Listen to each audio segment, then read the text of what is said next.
Ce maillot jaune de leader, les éléphants cyclistes ont bien failli le voir filer dans les mains du Burkina Faso. Dès la première étape sur le circuit fermé de Katioula, le dossard numéro 10 des étalons Mahamadi Il Boudo dévoile les intentions du Burkina Faso en récupérant la tunique tant convoitée.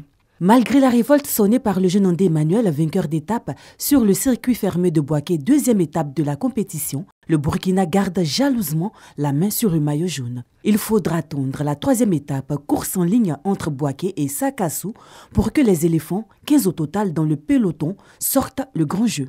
Sur les 10 tours à effectuer dans la cité royale de Sakassou, les éléphants imposent un rythme de 42 km/h à leur challenger burkinabé.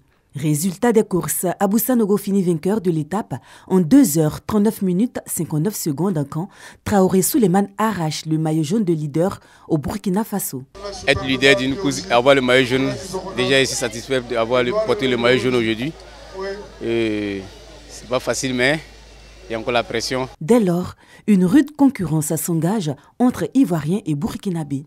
Les éléphants bataillent dur pour creuser l'écart face à des étalons demeurant dans les roues ivoiriennes. Traoré Souleymane va ainsi conserver son maillot jaune de leader jusqu'à la 5e étape, circuit fermé de Yamoussoukro.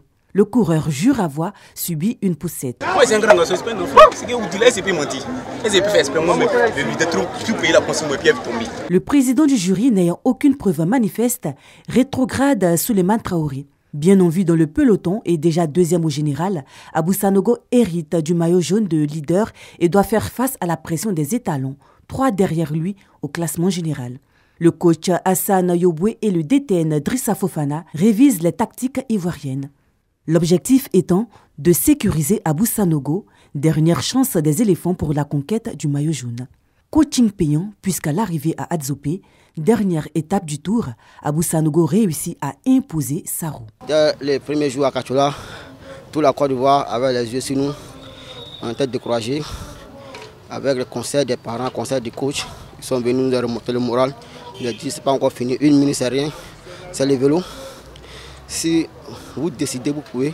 En plus du maillot jaune de leader, Abou Sanogo a enlevé le maillot des sprints intermédiaires et du meilleur ivoirien. Andé Emmanuel arrache celui du meilleur jeune de la compétition quand Cissé Isiaka se positionne comme le plus combatif de la compétition. Le seul maillot qui a échappé aux Ivoiriens est celui de la plus longue échappée arborée par le Burkinabé Nana Bouraïma.